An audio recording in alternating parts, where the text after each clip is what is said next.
3 என்ன நடந்துன்னு விளங்க. அதுக்கு பிறகு 30 செகண்ட் எவ்வளவு மிச்சம் இருக்கு? இந்த 20க்குலாம் நடந்து முடிஞ்சது விஷயம். அந்த பெஸ்ட் ஆபீசர் சில நேரம் மறந்துருக்கலாம், அந்த லேண்டிங் கியரை மேல இருக்கலாம். ஆனா அது சாதாரண நடக்காத விஷயம். அது இந்த ஃபிளைட் டேட்டா, அந்த பிளாக் பாக்ஸ்ல இருக்க ரெக்கார்டு, டேட்டா ரெக்கார்டில் எல்லாம் ரெக்கார்ட் பண்ணப்படும். அது 2 என்ஜினும் ஃபெயில் பண்ணதோ இல்லையோ இன்னும் தெரியாது.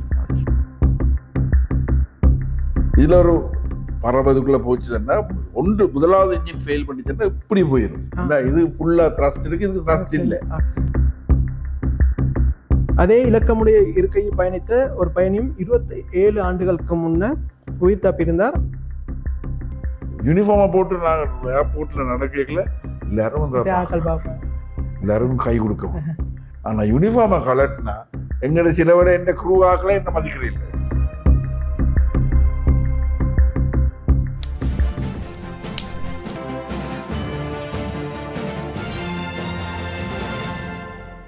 வீரகேசரி நேயர்களுக்கு அன்பு வணக்கம்.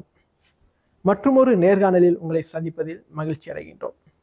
தற்போது இந்தியாவில் மாத்திரமல்லாது உலகளாவிய ரீதியில் முக்கிய பேசுபொருளாக மாறியுள்ளது இந்த ஏர் இந்தியா விமான விபத்து. இந்த விபத்து தொடர்பாக பல்வேறு விதமான கருத்துக்கள் முன்வைக்கப்பட்டு வருகின்றன. இந்நிலையில் எமக்குள்ள பல சந்தேகங்கள் தொடர்பாக விளக்கத்தை பெற்றுக்கொள்வதற்காக முக்கிய நபர் ஒருவரை நாம் சந்திக்கின்றோம். கேப்டன் ஸ்ரீசேகரம். இவருடைய பெயரை நாம் அடிக்கடி கேள்விப்பட்டிருக்கின்றோம். ஸ்ரீலங்கா ஏர்லைன்ஸ் நிறுவனத்தில் சிரேஷ்ட விமானியாக பணியாற்றிய இவர் சுமார் 30,000 மணித்தியாலங்களுக்கு மேற்பட்ட பயண அனுபவத்தை கொண்டுள்ளார். இது இலங்கையை பொறுத்தவரை ஒரு சாதனை என்றே கூற முடியும். தமிழ் பேசும் மக்களின் உரிமை சொத்தாக காணப்படும் இவர் சர்வதேச விமான போக்குவரத்து சட்டத்துக்கு அமைய கடந்த 2 வருடங்களுக்கு முதல் தனது 65வது வயதில் ஓய்வு பெற்றார். ஒரு தலைமை விமானியாக மாத்திரமல்லாது விமான போக்குவரத்து தொடர்பான பாதுகாப்பு அதிகாரி, ஸ்ரீலங்கன் ஏர்லைன்ஸ் நிறுவனத்தின் முன்னாள் பாதுகாப்பு தலைவர், பயிற்றுவிப்பாளர், ஓய்வு பெற்ற தளபதி, விமான தரவுகளை கண்காணிக்கும் நிபுணர் என பல பரிமாணங்களில் இவர் கடமையாற்றியுள்ளார். வணக்கம் கேப்டன் ஸ்ரீசேகரம் அவர்களே. வணக்கம். வீரகேசரி நேயர்களுக்கும் வணக்கம். எப்படி இருக்கீங்க? நல்லா இருக்கு. நீங்க எப்படி இருக்கீங்க? நல்ல சுகம் சார். என்னுடைய முதல் கேள்வி, தற்போது அண்மையில் இடம்பெற்ற ஏர் இந்தியா விமான விபத்து தொடர்பாக நீங்கள் கேள்விப்பட்டதும் அதை ஒரு விமானியாக நீங்க எவ்வாறு உணர்ந்தீங்க? எப்படி ஃபீல் பண்ணீங்க? முதலாக நான் கேள்விப்பட்டோன்னே எங்களுக்கு சரியான துக்கம், சோகமான ஒரு விஷயம். எங்களோட தொழில இருக்கிற, நான் அந்த தொழில இருந்தேன். நான் அப்படி ஒரு பெரிய ஒரு விமானம், சின்ன விமானம் வந்து விளையாட்டிலே உங்களுக்கு மன வருத்தம். இது ஒரு பெரிய ஒரு விமானம், 230 அளவு பயணிகள் அதில் மரணிக்கிற வந்து தாங்க முடியாத ஒரு துக்கத்தை தான் கொண்டு வரும்.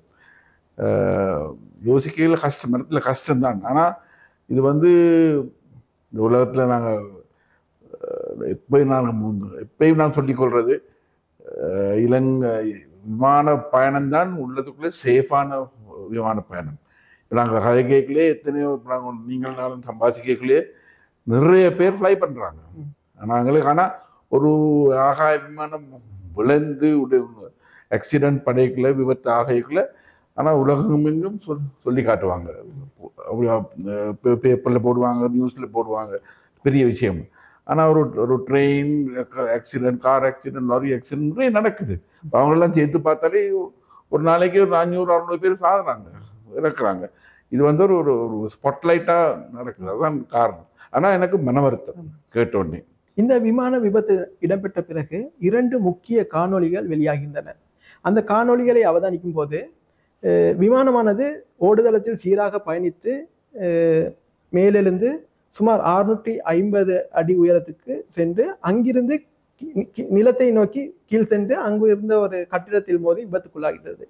இந்த காட்சிகளை பார்க்கும்போது நீங்கள் அதை எவ்வாறு அவதானிக்கின்றீர்கள்? ரைட். இதுல முதலாவது நான் சொல்ல வேண்டியது, அந்த அகமதாபாத் ஏர்போர்ட் வந்து கடல் மட்டத்துக்கு மேலே 200 அடி.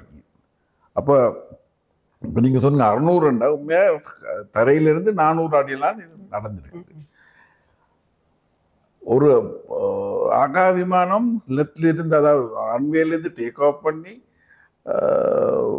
முதல் 5, 6, 7, 8, 9 நிமிடம் எல்லாம் மிக மிக கிரிட்டிக்கல்னு சொல்லுவாங்க. அதுக்குள்ளதான் ஏண்டா ஸ்பெஷலி இப்போ இந்த இந்த இந்த விமானம் வந்து தூரம் 10:30 மணித்தியாலும் 11 மணித்தியாலும் பறக்க வேண்டியிருந்த விமானம். சரியான பாரம். அது வந்து மேலே எழுகிறதுக்கு கொஞ்சம் நேரம் எடுக்கும். ஏர் ஸ்பீட், அதாவது ஸ்பீட் வந்து வந்து கூட நேரம் எடுக்கும். அதெல்லாம் நடக்கும்போது கொஞ்சம் டைம் எடுக்கும். இப்போ உதாரணத்துக்கு இங்கேருந்து சென்னை போகிற பிளேனுண்டா ஒரு கொஞ்சம் நேரத்துக்குள்ள மேலே எழுந்துடும். பிரச்சனை வந்தாலும் பாரம் குறைவானபடியால் அவங்களுக்கு அதை மேனேஜ் பண்ணுறது இது கொஞ்சம் கஷ்டம்தான். ஆனால் முடியாத காரணம் இல்லை. எல்லா கல்குலேஷன், பெர்ஃபார்மன்ஸ், அது இருக்கிற செய்ய வேண்டிய இன்ஜினுக்கு வேண்டிய செலெக்ஷன், என்னென்ன செய்ய வேணும் எல்லாம் சரியா கணக்கு பண்ணி செக் பண்ணி தான் நடக்கும். அதால இப்படி ஒரு நாளும் நடக்குது. இந்த ஃப்ளைட், இப்படிப்பட்ட ஃப்ளைட் போகுது. இது இப்படி நடந்தது வந்து கொஞ்சம் நம்பலாம இருக்கு. அந்த விமானத்தை நீங்க பயணிக்கின்ற பார்க்கும்போது அந்த விமானத்தில் லேண்டிங் கியர் வந்து வெளிநோக்கி தான் இருக்கின்றது. இந்த லேண்டிங் கியர் வெளியில் இருப்பதும் ஒரு விபத்துக்கான காரணம் என்று கூற முடியுமா? சரி, நான் அது நீங்கள் கேட்ட நல்ல கேள்வி. இப்போ நான் கொஞ்சம் உங்களை ஒரு வெரி இலகுவான எக்ஸ்பிளைன் பண்ணுறேன். ஒரு விமானம் ரன்வேலிருந்து செல்லும் பொழுது ஒரு ஸ்பீடுக்கு செல்லும். இந்த இன்ஜின்ஸ் பவரை போட்டோடனே, த்ரஸ்ட்டை போட்டோடனே மூவ் பண்ணி ஒரு ஸ்பீட் வரும். அது வந்து கால்குலேட் பண்ண ஸ்பீட். அதுக்கு முதலாவது வர்ற ஸ்பீட் தான் V1. V என்ற வெலாசிட்டி V1. அந்த V1 என்று வந்து அனௌன்ஸ்மெண்ட் சில வேளை ஆட்டோமேட்டட் பிளேனுக்குள்ளேருந்து ஆட்டோமேட்டிக்கலாக வரும். அல்லது சில பிளேனில் பைலட் நாட் ஃப்ளைங், அதாவது ஒரு பைலட் தான் ஃப்ளை பண்ணுவார். மற்றதுக்கு அவர் சொல்கிறது பைலட் மானிட்டரிங். Pilot monitoring. அந்த பைலட் இப்போ இந்த விபத்தில் யாரு ஃப்ளை பண்ணது, யாரு மானிட்டரிங்னு தெரியாது. இப்போ எல்லாம் சொல்கிறேன். எல்லாத்துக்கும் இந்த விஷயங்கள் சொல்ல முடிஞ்சு நான் சொல்ல வேண்டியது முக்கியமான விஷயம். எந்த அறிவுக்கு, எந்த அனுபவத்திலேருந்து நான் சொல்கிறது, இருக்கிற 2 வீடியோ, அது வந்து அமட்டர் வீடியோன்னு சொல்லுவோம். இதை பார்த்து நாங்கள் நிச்சயமாக நிர்ணயிக்க இல்லாத என்ன நிச்சய காரணம் என்று. இப்போ அந்த டேட்டாவில் வர பிளாக் பாக்ஸ்லேருந்து வந்த டேட்டா எல்லாம் பார்த்த பிறகுதான் சொல்லலாம். இப்போ எனக்கு இட்ஸ் நாட் ஃபேர். நான் வந்து இதால் தான் இதால் நடந்திருக்க முடியும், இதால் நடந்திருக்கலாம் என்று சொல்லலாம் ஒழிய இதால தான் நடந்ததுன்னு நான் முக்கியமாக சொல்ல வேண்டி இருக்குது. ரைட்.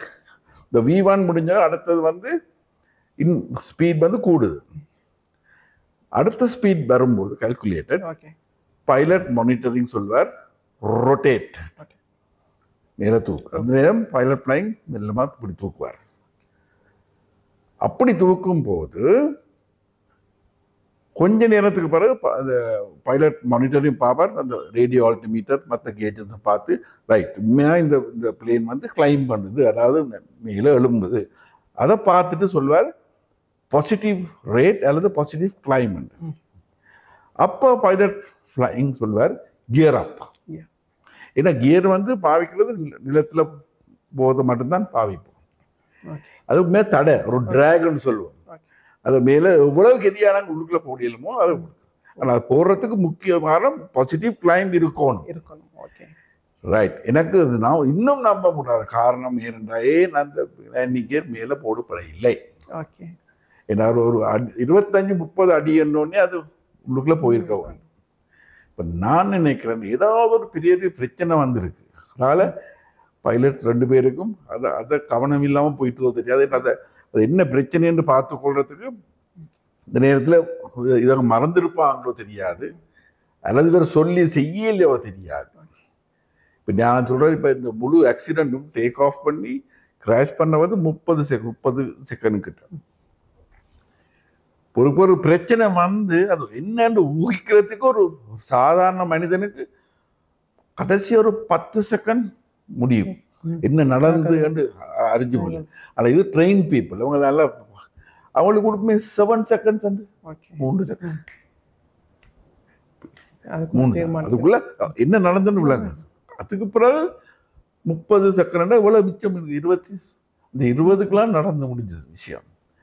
ஸோ எல்லாருக்கும் லேசு சொல்றோம், அப்படி நடந்து இப்படி விழுந்து. ஆனால் அந்த அந்த இருந்த பைலட்டை மனநிலையே யோசிச்சு பாருங்க. அவனுக்கு ட்ரெயின் பண்ணதான் எல்லாத்துக்கும் ட்ரெயின் பண்ணியிருக்கு. அதுக்குள்ள ஏதோ ஒரு பாரதூரமான ஒரு பிரச்சனை நடந்திருக்கு. எல்லாருக்கும் நிறைய அவசியம் இருந்தது, எக்ஸ்பீரியன்ஸ் இருந்தது, எல்லாருக்கும் ட்ரைனிங்கும் நடந்திருக்கு. ஸோ அந்த பாரதூரமான ஒரு பிரச்சனை நடந்திருக்குது. என்னன்னு நான் யோசிச்சு இப்ப இதுக்கலாம்னு யோசிக்கலாம் வழியே இப்படித்தான் நடந்தது நிச்சயமா சொல்லலாம், யாராலுக்கும் சொல்லலாம். அப்படி சொல்றாங்க. இந்த 2 அமட்ட வீடியோவும் பார்த்து சொல்றது ஒரு நகைச்சுவைக்குரிய விஷயம்னு சொல்லலாது. ஆனா ஒரு ஏன்னா என்னை பொறுத்தவரை அது சரியில்லைன்னு நான் நினைக்கிறேன். ஏன்னா அங்க ஒரு ஒரு ஒரு ஃபுல்லி ட்ரெயின் பைலட் ஃபர்ஸ்ட் உண்மையான அவங்களோட அவங்களோட கைவண்ணத்தையும் அவங்களோட ப்ரொஃபஷனலிசம் வச்சு கதைக்கிற விஷயம். அப்ப நீங்க குறிப்பிடுவது போன்று அந்த விமானியும் அதாவது பெஸ்ட் ஆஃபீஸர், அந்த பெஸ்ட் ஆஃபீஸர் சில நேரம் மறந்துருக்கலாமா அந்த லேண்டிங் கியரை மேல இருக்கலாம். ஆனா அது சாதாரண நடக்காத விஷயம். அது ஏன்னா நான் இப்போ இத்தனை வருஷம் நான் ஃப்ளை பண்ணிருக்கேன், இத்தனை தடவை டேக் ஆஃப் பண்ணியிருக்கேன், எனக்கு இது வரை ஒரு நாள் நடக்கல. இத்தனையோ வேற நடந்திருக்கா. இந்த விஷயத்த மறக்க மாட்டாங்க. மறந்தால் கொஞ்சம் உடனே மற்ற ஞாபகம் கியர் அப் பண்ணு. ஏன்னா அந்த அந்த அந்த டிராக் இருக்குது.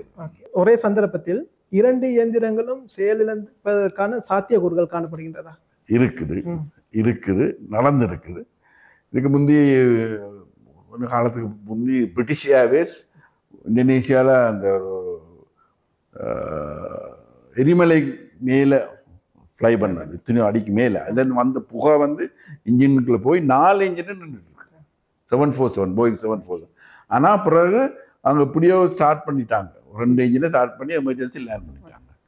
பிறகு இந்த சலி என்று வந்து அமெரிக்கன் ஏர்லைன்ஸ் அந்த இதில் அந்த கனடா கீஸ் இந்த பறவைகள் வந்து 2 இன்ஜினுக்குள்ளே போய் அது 2 இன்ஜின் ஃபெயில் பண்ணியிருக்கு. ஆனால் ஹைட் உயரம் இருந்திருக்கு, அவங்க கிளைட் பண்ணி தண்ணிக்குள்ளே போட்டு லேண்ட். இது வந்து என்ன 300 அடி இல்லை, ஒரு அவங்களுக்கு நேரம் ஒன்று அப்படி நடந்திருந்தா நேரம் ஒன்றுமே இல்லை. 2 இன்ஜினும் ஃபெயில் பண்ணது 1000 இல்லை மில்லியன்ல ஒரு சார்ஜ் தான். இதுவரையில நடக்க இல்லை. ஏதாவது காரணம் இருந்திருக்கு, இப்படிப்பட்ட காரணம். ஆனால் என்ஜின் இந்த டெக்னிக்கல் பிரச்சனையாக ஃபெயில் பண்ணி ஒரே நேரத்தில் 2ம் ஃபெயில் பண்ணது இல்லை. அதாவது டிசாஸ்டர் கால் மேடே, அந்த விமானி வந்து இறுதியாக வந்து மேடே மேடே என்ற இறுதியாக கூறிய வார்த்தைகள் தான் அந்த இறுதி தருணமாக பார்க்கப்படுகிறது. இது போன்ற அனுபவம் எதுவும் உங்களுக்கு இருக்கின்றதா?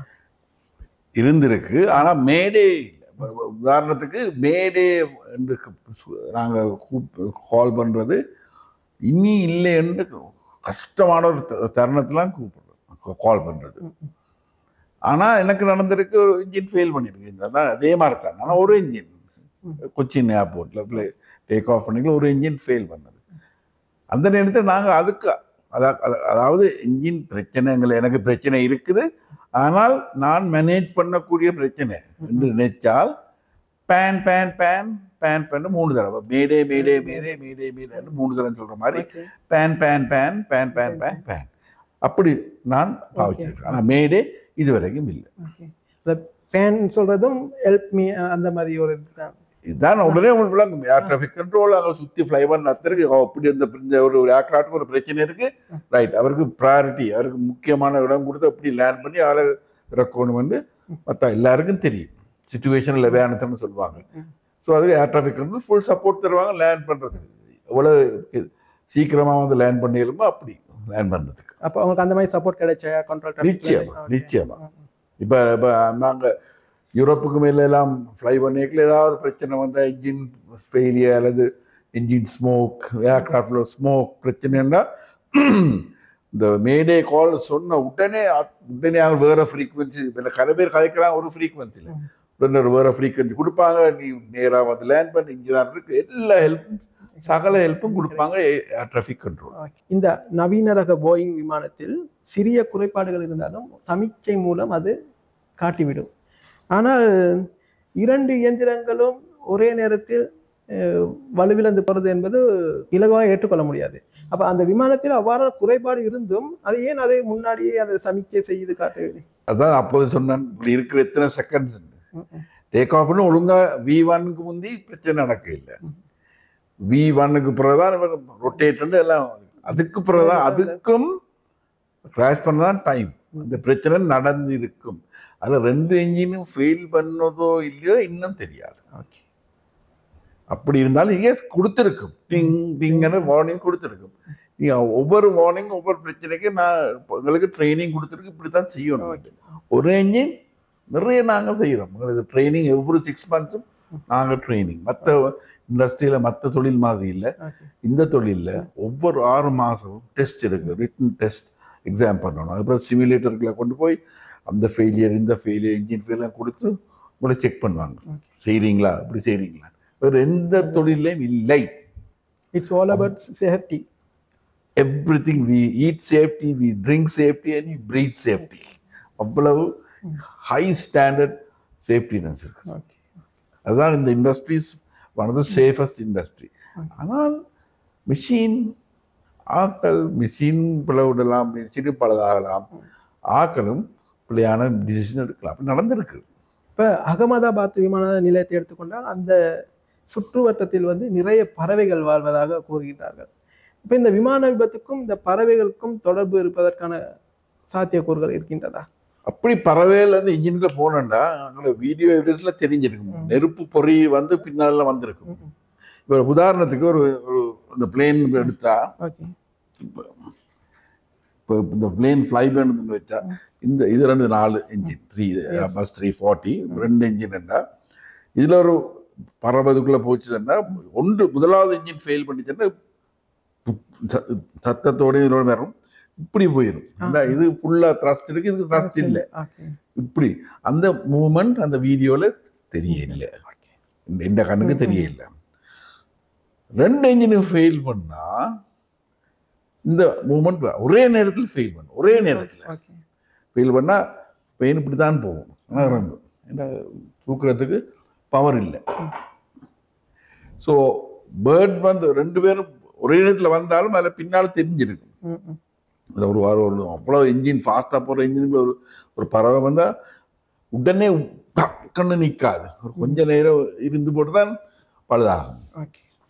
ஸோ நான் நிற்கல,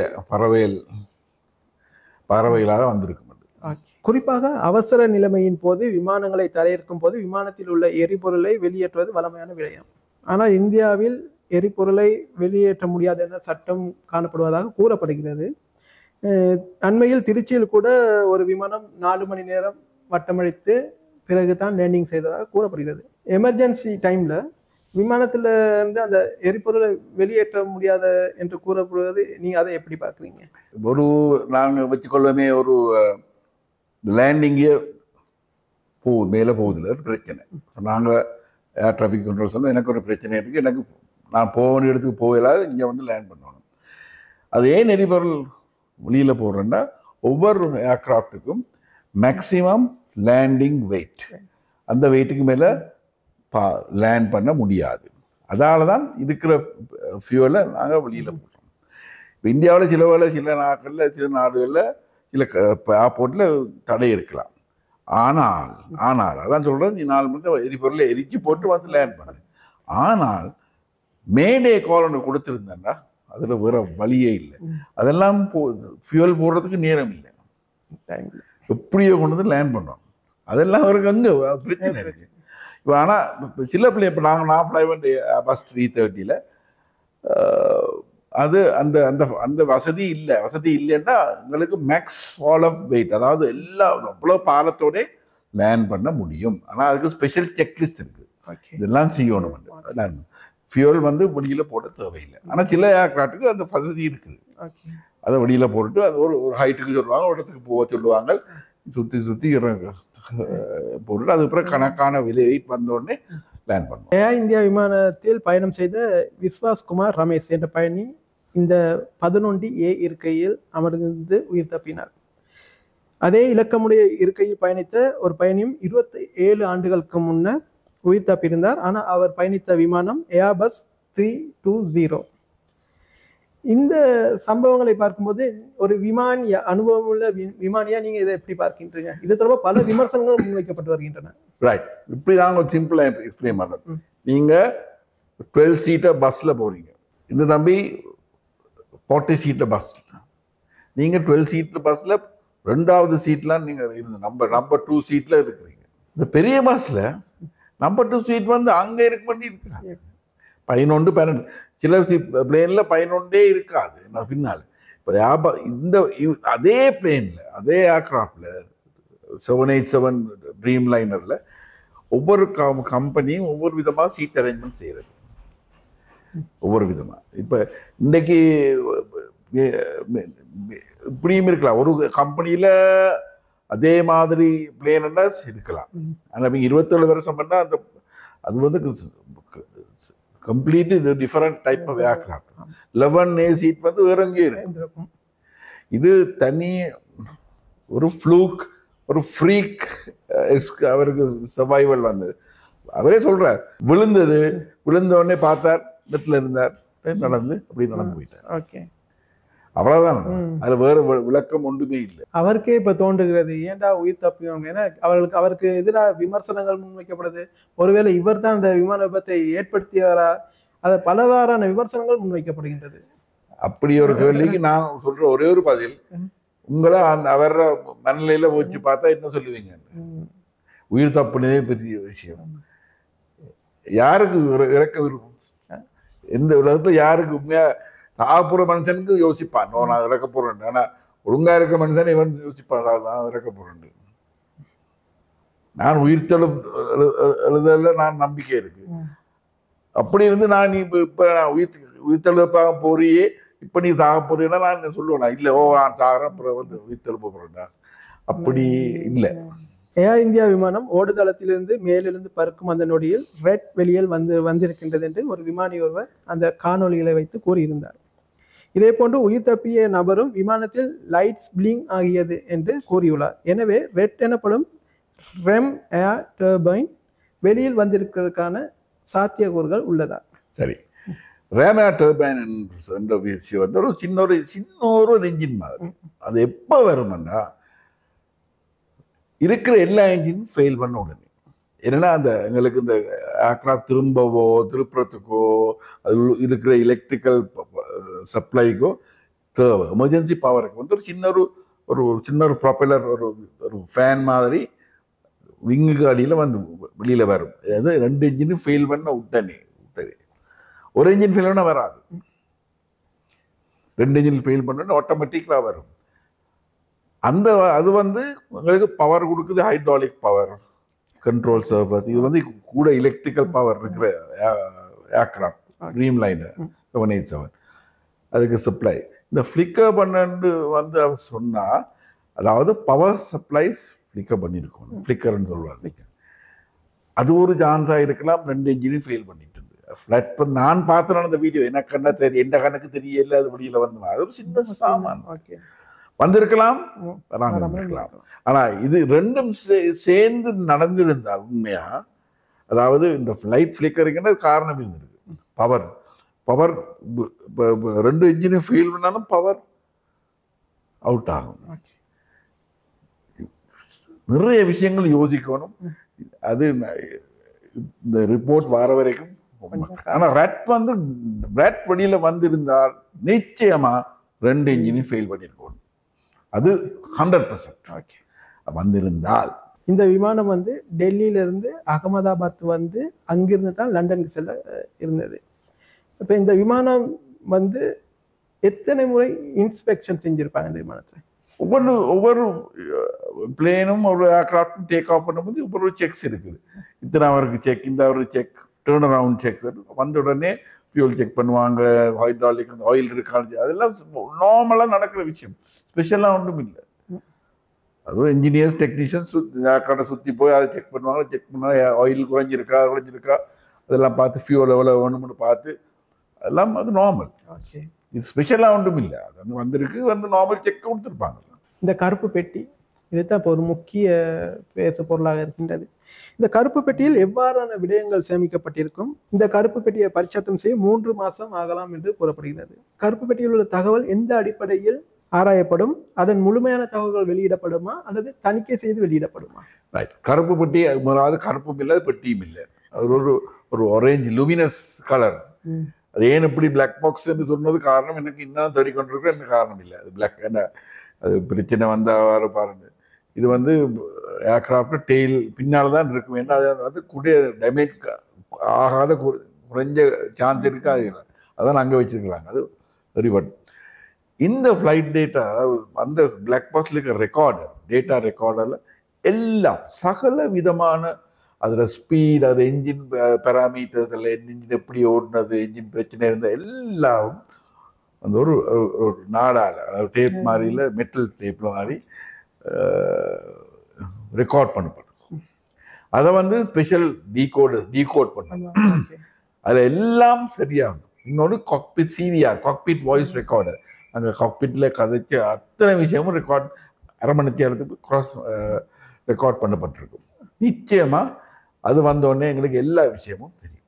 லாஸ்ட் half an hour தான் ரெக்கார்ட் ஆகும். Voice recorder only voice. ஆனா மற்ற இந்த பிளாக் பாக்ஸ் ஃப்ளைட் ரெக்கார்டர்ல எல்லாம் நிறைய எனக்கு ஞாபகம் இல்லை. ஆனா அது வந்து 8, 9, 10 மணி நேரமா நடக்காது. இப்போ அதை விட கூட நினைக்கிறேன். ஞாபகம் செக் பண்ணி சொல்லலாம். இப்போ ஃபார் எக்ஸாம்பிள் ஒரு லண்டன் சில ஃப்ளைட் 14-15 hours எல்லாம் போகுது. ஸோ ஏதாவது பிரச்சனை தானே அதை அதில் பார்க்கணும். ஸோ நான் நினைக்கிறேன் எனக்கு நிச்சயமா மேபி ஒரு 30-40 hours கிட்ட இருக்கும். அது சும்மா ஒரு நாடா மாதிரி தானே. இந்த விமான விபத்துக்கு பிறகும் கூட குறிப்பாக சுமார் 3 ஏர் இந்திய விமானங்கள் ஆகாயத்தில் பறக்கும் போது ஏற்பட்ட இயந்திர கோளாறு காரணமாக அவசரமாக தரையிறக்கப்பட்டன. இந்த போயிங் வகை சார்ந்த விமானங்கள் அனைத்தும் ஆபத்தில் உள்ளதாக அமெரிக்க பொறியியலாளர் எச்சரித்துள்ளார், ஒரு பிரபல பொறியியலாளர். இந்த எச்சரிக்கையை வந்து நீங்க எப்படி பாக்குறீங்க? அதாவது போயிங் வகை விமானங்கள் வந்து நவீன தொழில்நுட்ப வசதிகளை உள்ளடக்கியது. போயிங் இந்த 787 வந்து நான் சொன்ன மாதிரி வெரி சேஃப் ஏர்கிராஃப்ட். எந்த ஏர்கிராஃப்டுக்கும் புதுசாக இன்றைக்கு செய்து இன்றைக்கு வெளியில் போட்ட ஏர்கிராஃப்டுக்கும் பிரச்சனை வரலாம். மெக்கானிக்கல் மெட்டல் ஃபேக்டரி அந்த பிரச்சனை வரலாம். இந்த 787 ட்ரீம் லைனை எத்தனையோ நாடுகளில் எத்தனையோ கண்ட்ரீஸில் சக்ஸஸ்ஃபுல்லாக பாவிக்கிறாங்க. ஏதாவது பிரச்சனை போயிங் 737 மேக்ஸ் 800 பிரச்சனை இருந்தது. இந்தோனேஷியாவில் 2 பிளேன் விழுந்தது. ஆனால் இந்த பிளேன் வந்து சேஃப். ஆனால் பிரச்சனை யாருக்கும் வரலாம், எந்த ஏர்கிராஃப்டுக்கும் எந்த மெஷினுக்கும் வரலாம். இது மெர்சிடிஸ் பென்ஸுக்கு போட்டு வராமல் இருக்குமா? அதுவும் இவ்வளவு சூப்பர் ரோல்ஸ் ராய்ஸ்ன்னு சொல்கிறாங்க, அதுக்கும் பழுதாகலாம். அதில் பிரச்சனை அதில் ரெகுலர்லி செக் பண்ணி நடக்கிறதா. அதில் பழுதாகிறது மெஷின் பழம். பட் இது வந்து வெரியான சேஃப் ஏர்கிராஃப்ட். விமானங்கள் போயிங் வகை சார்ந்ததாக இருந்தாலும் கூட அந்த விமானத்தில் பொருத்தப்படும் இயந்திரங்கள் ஏனைய நிறுவனங்களுடையதாகும். குறிப்பாக உதாரணமாக ரோல்ஸ் ராய்ஸ் நிறுவன இயந்திரத்தை விமானத்தில் பொருத்துவது காணப்படுகிறது. இந்த விமானத்தில் பொருத்தப்படும் இயந்திரத்தை அந்த ரோல்ஸ் ராய்ஸ் கம்பெனியா மெயின்டெனன்ஸ் பண்ணும், இல்லாட்டி இந்த போயிங் நிறுவனத்தோட கம்பெனியா இது பண்ணுவோம். ஏன்னா காரணம் இப்போ விமானம் பறக்கும் போது அனைத்து விதமான டேட்டாக்களையும் அந்த நிறுவனத்துக்கு போகக்கூடிய சான்சஸ் இருக்கு. அப்ப இதை வந்து அதை எப்படி கையாளுவாங்க? நல்லா ஆராய்ச்சி பண்ணிருக்கீங்கல்ல, கேள்வியிலே விளங்குது. Very good. இப்போ நான் உதாரணம் எக்ஸ்பிளைன் பண்ணுறேன். இப்போ இந்த ஏர்பாஸ் இந்த இதில் நாங்கள் ஏர்பாஸ் இதை மேனுஃபேக்சர் பண்ணிக்கல. இதுக்கு என்ஜின்ஸ் இவ்வளவு த்ரஸ்ட் வேணுமென்று தெரியும். இந்த அளவு த்ரஸ்ட்டுக்கு எந்த கம்பெனியால் என்ஜின் கொடுக்க முடியும்? Pratt & Whitney அல்லது ரோல்ஸ் ராய்ஸா அல்லது ஜெனரல் எலக்ட்ரிக்கான என்ஜின் செய்கிற கம்பெனிஸ் இருக்கு. அவங்க சொல்லுவாங்க, ரைட் நாங்கள் தரோம், இதுக்கு இது இவ்வளோதானே, நான் அதுக்கு ஏற்ற என்ஜின் நாங்கள் தரோம். அது ரோல்ஸ் ராய்ஸ் தான் இருக்கலாம். இதுக்கு வந்து டேட்டா வந்து நீங்கள் சொன்ன மாதிரி அந்த கம்பெனிக்கு போகும், இந்த ஏர்லைனுக்கும் போகும், நிச்சயமாக போகும். இப்போ இந்த ஆக்சிடென்ட் பட்ட விமானத்தில் ஜெனரல் எலக்ட்ரிக் என்ஜின் தான் ஃபிட் பண்ணியிருக்கோம். இப்போ நாங்கள் ஏர்பாஸ் 380 வந்து இப்போ எமிரேட்ஸ் எடுத்து பார்த்தா ரோல்ஸ் ராய்ஸ் என்ஜின். இப்போ எங்களுக்கு ஸ்ரீலங்கா ஏர்லைன்ஸ் வந்து ரோல்ஸ் ராய்ஸ் இருக்குது. அப்புறம் CFM engines FM 340 CFM engines. ஒவ்வொரு கம்பெனியும் கொடுக்குறாரு. அதுக்கு ஏற்ற மெயின்டெனன்ஸ் இருக்குது, அதுக்கு ஏற்ற இது இருக்குது. அதில் பிரச்சனை இல்லை. அவ்வளோ த்ரஸ்ட் கொடுக்கக்கூடிய இன்ஜின்ஸை ஃபிட் பண்ணுவாங்க. ஓகே. அப்போ இயந்திர கோளாறு என்று கூறும்போது அந்த நிறுவனங்கள் பொறுப்பு கூற வேண்டிய கடப்பாடு இருக்குமா? நிச்சயமா அவங்களும் பொறுப்பு கூறும், இந்த கம்பெனியும் பொறுப்பு கூறணும். அவங்க தான் மெயின்டைன் பண்ணுறது. ஓகே. இப்போ நான் உங்களுக்கு ஒரு மிஷினை கொடுக்குறேன், ஆனால் கேரண்டி பண்ணி கொடுக்குறேன். ஆனால் நீங்கள் மெயின்டைன் பண்ணி ஆயில் போடாட்டி, அதை க்ளீன் பண்ணாட்டி, சுத்தம் பண்ணாட்டி, நீங்கள் மேனுஃபேக்சருக்கு நீங்கள் போல கண்டுபிடிக்கிறேன். நான் பார்ப்பேன் நீங்கள் செய்கிறீங்களா, ஒழுங்காக செய்கிறீங்களான்னு பார்ப்பேன். ரெண்டு ரெஸ்பான்சிபிலிட்டி ரெண்டு பேருக்கும் இருக்கு. மற்றது கோஆப்ரேட் கம்பெனிகளுக்கு இடையிலான போட்டி காரணமாக விமான மேனுஃபேக்சரிங்ல குறைபாடுகள் நிகழ சாத்தியக்கூறுகள் இல்லை இல்லை. கோஆப்ரேட் கிளாஸஸ் இருக்கும், அது அப்போ தொட்டு இருக்குது. அது நீ நான் பெட்டரா செய்வேன், இவங்களை பெட்டரா செய்வேன். இப்போ நீங்கள் பஸ் எடுத்து போனால் அதில் ஒவ்வொரு கண்ட்ரிலேருந்து இருக்குது பார்ட்ஸ். விங்ஸ் வந்து வேறு எங்கே செய்கிறது, எலக்ட்ரானிக்ஸ் வந்து வேறு கம்பெனி வேறு கண்ட்ரிலேருந்து வருது. டிஃப்ரெண்ட் கம்பெனி தான் மேனுஃபேக்சர் பண்ணுறது. ஸோ அது வந்து அதெல்லாம் செய்து ஃபிட் பண்ணியிருக்கு. அதில் வந்து ஒரு குவாலிட்டியில் குறைவில்லை, ஆனால் ஃபைட்ஸ் இருக்குது. அதாவது காம்படிஷன் இருக்குது ரெண்டு கம்பெனியில். நீ அந்த அமெரிக்கன் பார்த்து அவனை கேன்வஸ் பண்ணி விற்க பார்க்குறான் போயிங். இது வந்து மற்றது ஏர்பஸ் ஃப்ரான்ஸில் இருந்து. ஓகே. நீங்கள் வந்து கூடுதலாக வந்து ஏர்பஸ் அதுதான் கூட விமானத்தை செலுத்தியிருக்கீங்க. போயிங் ஏர்பஸ் இதுக்கு இடையிலான மார்க்கெட் ஷேர் எப்படி இருக்குது?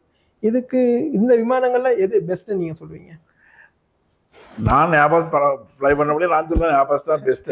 அப்படி இல்லை, ஆனால் போயிங் அதுவும் வெரி குட் கம்பெனி. இப்போ போயிங் 747 வந்து சரியான சக்ஸஸ்ஃபுல் ஏர்க்ராஃப்ட். ஜம்போ ஜெட்டுன்னு வந்தது முந்தி.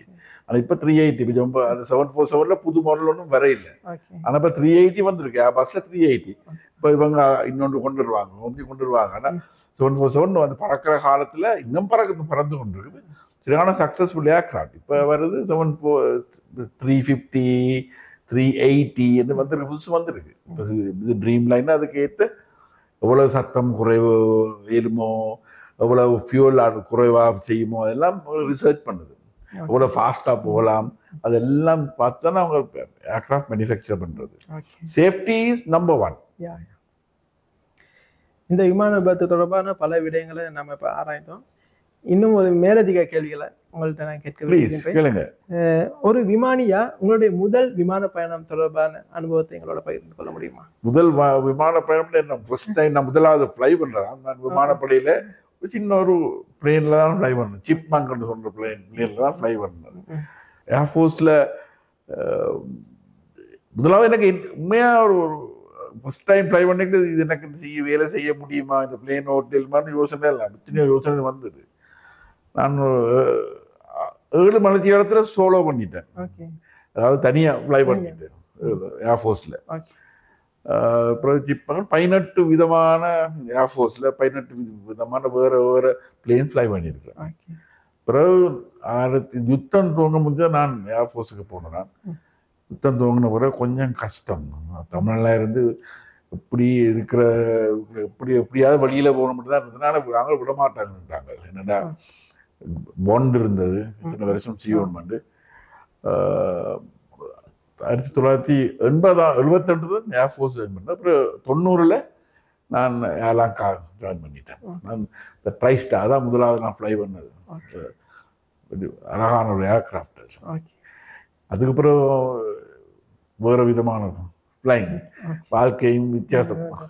அது அங்கே அதை பற்றி கலைக்கிறேங்க விருப்பம் இல்லை. நான் இருந்த 12 வருஷம் அங்கே இருந்த ஒரு தமிழனா ரொம்ப கஷ்டப்பட்டேன் விமானப்படையில் இருக்கேன். இந்த விமான சேவையில் இந்த அனுபவத்தை மறக்க முடியாத சம்பவம் ஏதாவது நிகழ்வுகள் ஏதாவது இருக்கா? நிறைய.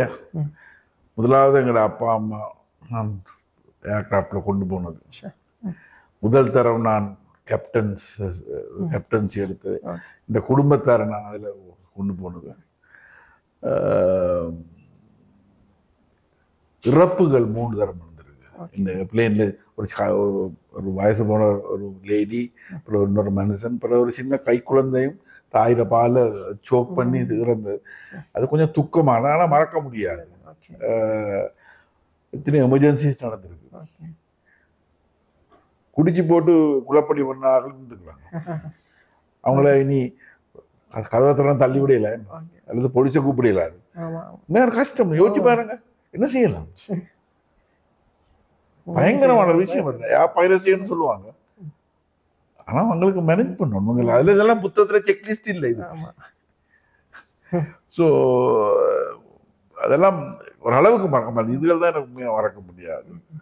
மற்றபடி ஒரு முறை மகனும் மருமகனும் மெல்பர்ன்லேருந்து வந்தாங்க. அவங்களுக்கு தெரியாது நான் தான் கேப்டன். அவங்கள பிஸ்னஸ் கிளாஸ்ல இருந்தவங்க.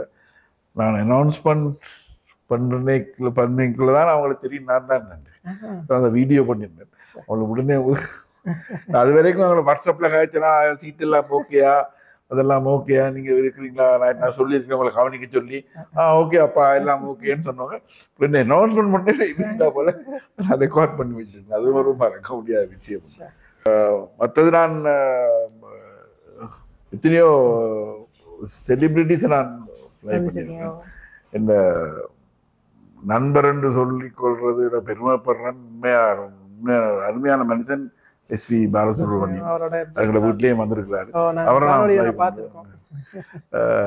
அதெல்லாம் நிறைய பேர் பிளே பண்ணிருக்கிறாங்க. முக்கியமாக இல்லை, என்னை பொறுத்தவரை நல்ல மனிதர்களை நான் கொண்டு போயிருக்கேன். என்ன உங்களை தேசத்தில் சந்திக்கவே முடியாது. ஒன்ஸ் அ இன்ஜினியர் ஆல்வேஸ் இன்ஜினியர், ஒன்ஸ் அ டாக்டர் ஆல்வேஸ் டாக்டர், ஒன்ஸ் அ பைலட் ஆல்வேஸ் பைலட். அப்படி கூற முடியுமா? நிச்சயமா. என்னை பொறுத்தவரையில இதை விட பெட்டரான ஜாப் நான் எடுத்து இருக்கலாம். ஏன்னா ஒவ்வொரு நாளும் ஒவ்வொரு இடத்துக்கு போய்க்கலாம் புது புது அனுபவங்கள், புது புது ஆக்களை சந்திக்கிறேன். நான் மற்ற ப்ரொஃபஷனை நான் கம்பேர் பண்ண பார்க்கல. மொனட்டனி ஃபீட் பண்ண எங்களை மொனட்டின்னு அதே விஷயத்த அவர்கள் செய்ய கொண்டிருக்கிறோம். ஆனால் எங்களுக்கு சந்திக்கிறோம். நாங்கள் ஒரு மினி செலிபிரிட்டி மாதிரி யூனிஃபார்மை போட்டு நாங்கள் ஏர்போர்ட்டில் நடக்கல. எல்லாரும் கை கொடுக்கணும், எல்லாருக்கும் ஆட்டோகிராஃப் போகணும், படம் எடுக்கிறாங்க, செல்ஃபி எடுக்கிறாங்க. ஆனால் யூனிஃபார்மை கலட்டினா எங்களை சில விட எந்த க்ரூ ஆக்கல என்ன மதிக்கிறேன் இல்லை. அதுதான் சிரிப்பு. ஸோ எங்களுக்கு தெரியும் இது என்ன எதுவும் நிரந்தரம் இல்லை என்று. இப்போ எங்களுக்கு நல்ல பாடம் எங்களுக்கு. இது இது நிரந்தரமான தலைக்குள்ளே போக வழி இருக்கு. எங்களுக்கு நல்ல மனத்தாழ்மையை காட்டிக்கொள்றதுக்கு பழகி கொள்கிறது நல்ல தொழில் உண்டு. ஏன் இந்த கேள்வி நான் கேட்டேன் என்றால், ஒரு விமானி அவரோட லைசன்ஸ் எடுத்து தொடர்ந்து 3 மாதங்களுக்கு அவர் விமானத்தை செலுத்தியிருக்க வேண்டும். அவ்வாறு இல்லாத பட்சத்தில் அவர் மீண்டும் பயிற்சிக்கு சென்று மீண்டும் வர வேண்டும். அப்ப அந்த அளவுக்கு அதுக்கு ப்ரையாரிட்டி கொடுக்குறாங்க. ஏன்னா ஏனைய துறைகளை ஒப்பிடும் போது இதுக்கு அந்த முக்கியத்துவம் இருக்கின்றது. அதைத்தான் அதற்காக அந்த கேள்வியை கேட்டேன். அதான் சொன்ன ரீசன்சி இல்லாட்டி எங்களுக்கு பழக்கம்னா எங்களுக்கு விட சான்ஸ் இருக்கு கூட. சில விஷயங்கள்லாம் செய்து எங்களுக்கு தெரியும். 3 மாதம் செய்யாட்டி எங்களுக்கு மறக்க முடியும். ஸோ உங்களுக்கு ஸ்பெஷல் ட்ரைனிங் இருக்கு. அதுக்கு ஸ்பெஷல் ட்ரைனிங் அது பிறகு ஓகே வாங்க. விமானத்தில் ஏதோ ஒரு அபாய நிலை ஏற்பட்டால் அதனை நீங்கள் சிஸ்டமேட்டிக் அப்ரோச்ல செயற்படுவீங்களா, இல்லாட்டி நீங்களா ஒரு தீர்மானத்தை எடுத்து செயற்படுத்துவீர்களா? இல்லவே இல்லை. மெக்கானிக்கல் டெக்னிக்கல் பிரச்சனை இருந்தால் அதுக்கு உங்களுக்கு செக்லிஸ்ட் இருக்கு, ப்ரொசீஜர் இருக்கு. நாங்கள் நல்லா ட்ரெயின் பண்ணுவாங்க. இப்படித்தான் செய்யணும், இப்படித்தான் சேலஞ்ச் ரெஸ்பான்ஸ்ன்னு சொல்லுவாங்க. ஒரு ஆள் சொல்ல மற்ற ஆள் செய்யறது. செக் செக் செக் அதான் டிசிப்ளின் கூட இருக்குது. இப்படித்தான் செய்யணும் ஒரு வழி இருக்குது, செக்லிஸ்ட் இருக்கு. அதன்படி தான் நாங்கள் செய்யணும். எங்களுக்கு விருப்பமான விதத்தில் செய்யல. ஆனால் நான் சொன்னபடி பின்னால யாருக்கும் வேற பிரச்சனைகள் வந்தா அதுக்கும் செக்லிஸ்ட் இல்லை. நீங்க உங்களோட எக்ஸ்பீரியன்ஸை பாவிச்சா செய்யணும்.